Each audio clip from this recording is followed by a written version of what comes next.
सर्वांना मी मंचावरच थांबण्याची विनंती करते. लगेचच आपण आपलं पुढचं महिला रत्न पाहूयात ऑडिओ व्हिज्युअल. खैके पान बनारसवाला असं म्हणत पान सगळणाऱ्यांची संख्या कमी नाही. याच टपरीवरच्या पानाच्या शेकडो व्हरायटी तयार करत कोल्हापूरच्या ज्ञानेश्वरी आणि कविता घळसासी या दोन जावांनी पानाचं मार्केट काबीज केलंय. घळसासी कुटुंबाचा पानपट्टीचा परंपरागत व्यवसाय. सासूबाई पान दुकानात लागणारं मसाला पान घरातून तयार करून द्यायच्या, पण एक दोन प्रकार वगळले तर पानात नवे प्रकार नव्हतेच. आणि याच उणीवेतून ज्ञानेश्वरी आणि कविता यांना आयडियाची कल्पना सुचली आणि त्यांनी पानाच्या एक दोन नाही तर 350 व्हरायटी शोधल्या.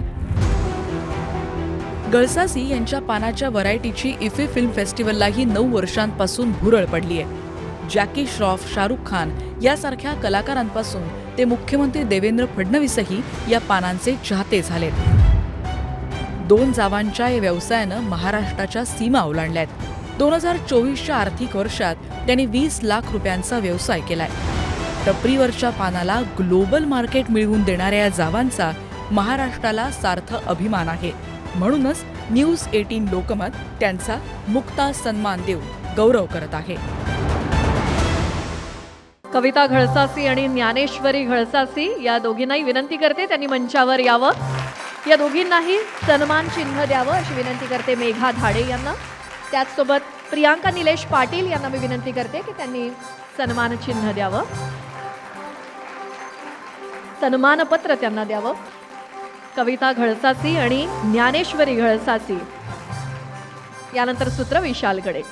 कविता, ज्ञानेश्वरी, तुम्हा दोघींचं खूप खूप अभिनंदन. धन्यवाद. आज टपरी ते पानाचं मॉल असा एक प्रवास जो आहे तुम्ही दोघींनी पूर्ण केलेला आहे, हो ना. गावातल्या टपरीवरती आजही ज्येष्ठ किंवा पिंपळपारावरची लोक फार चुना लावू नकोस, असंही चुना लावतोस आणि तसंही चुना लावतोस, पण तसं तुम्ही काही केलं नाही बुवा. त्याच्या पुढे जाऊन वेगवेगळे एक्सटेन्शन जोडत किती 350 ना. बाप रे, हे कसं म्हणजे कुठून सुचलं? मी सगळ्यात पहिले आभार मानते तुमचे. आणि आता आम्ही कोल्हापूरहून आलो आहे तर महालक्ष्मी तुम्ही बघितलं, महालक्ष्मीच्या मूर्तीच्या हातात पान पात्र आहे, तर तिला ते चालतंय तर आपल्याला का नाही. आणि आमच्या घरात आमच्या सासूबाई म्हणजे ती जिवंत महालक्ष्मीच पान करत होती. तिच्याकडनंच आम्हाला प्रेरणा मिळाली की अरे एक स्त्री सुद्धा पान करू शकते. म्हणजे तुम्ही सासूबाईंना सांगितलं की आम्ही चुना लावू शकतो म्हणून?